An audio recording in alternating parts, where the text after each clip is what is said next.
The movie that I decided to watch was Remember the Titans. It was made in September of 2000, and the big areas of diversity that were talked about in the film were issues of race and a little bit of cultural differences, which feeds into the issues of race, I would say. So we'll just start off. At the beginning of the movie, I was pretty frustrated.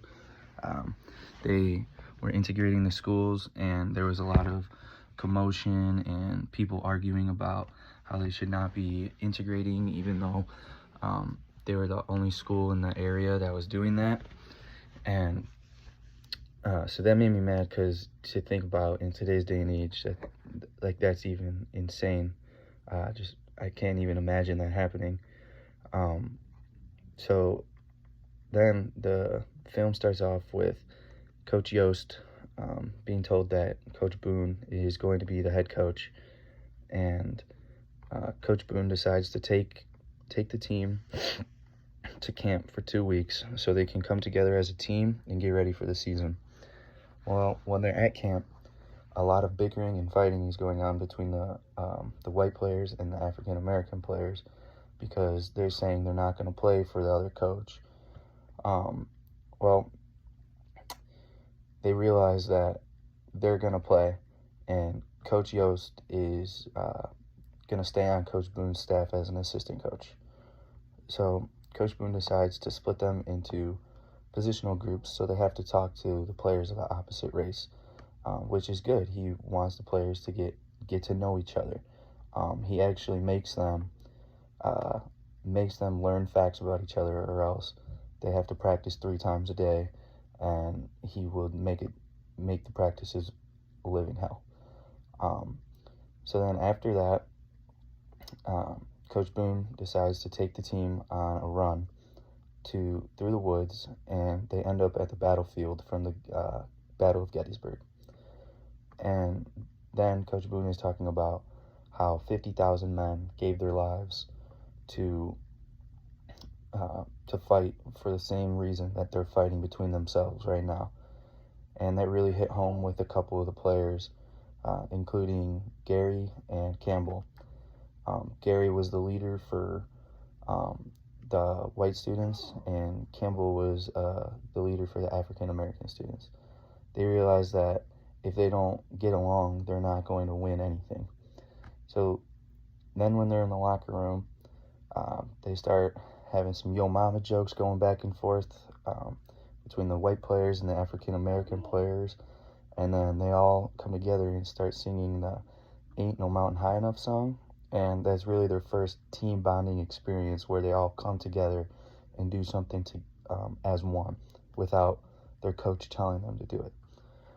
So then they leave camp as a team, and on the bus ride home, they're all singing. They all get off the bus, having a good time.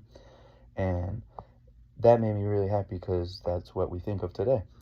But as soon as they got off the bus, the protesting and the fighting went right back, because the first day of school happening, and all the people that weren't on the team didn't have those experiences that they just had for the past 2 weeks. So there was a lot of protesting and fighting going on, which made me very mad again. And then a lot of students are saying, how can you hang out with these people? How could you do this? And Gary decides to pick the team over his girlfriend and a couple of his other friends. Well, they didn't like that, and then they got denied service at a restaurant because they were with their black teammates. So that just was insane for me to even think of, because that just would never happen today.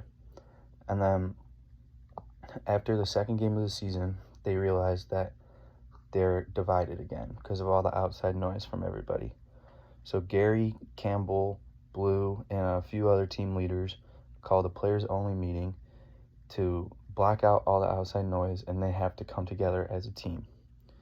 Well, the next game, one of Gary's good friends, Ray, refused to block for an African American player, causing him to get hurt. And then Gary tells Ray he's cut from the team, and that winning is more important to him. After that, the team goes on a run and makes it to the state championship game. And in the state championship game, they were losing and had to come back uh, in the game, and then they got the win. But before the game, Gary, their team's best player, got in a very bad car accident and got paralyzed from the waist down. The doctors told him that only family is allowed to visit. And Gary asked the nurse, he said, "Are you blind? How can you not see the family resemblance? We're clearly brothers," as he was talking about Campbell, an African American student. Um, then they come in and they have a real bonding moment. Campbell promises Gary, when they get older, they'll move to the same town and grow old and get fat together. So this really made me happy because they came together and became best friends at the end. And then the same goes for Coach Yost and Coach Boone. Um, Coach Yost, obviously he was mad about losing his job at first, but he tells Coach Boone at the end, he says, "Coach, I know football, but what you did for those boys, you're the right man for the job." And Coach Boone tells him, "You're a Hall of Famer in my book," and the movie ends. So all in all, I think the movie was a really good movie. I rated it on a scale from 1 to 5. I would give it a 5. I watched this film when I was younger, and I loved it. I really missed out on a lot of the key parts because I was 5. I was just wanting to watch the football parts. Um, but now I really understand on how this movie is such a impact and how this movie has stood the test of time, honestly. Um, and no, I cannot imagine myself in a situation like this depicted in the film. This is just based in 1971, and really think about it, is not that long ago. So it just shows the problems that we still face in America today.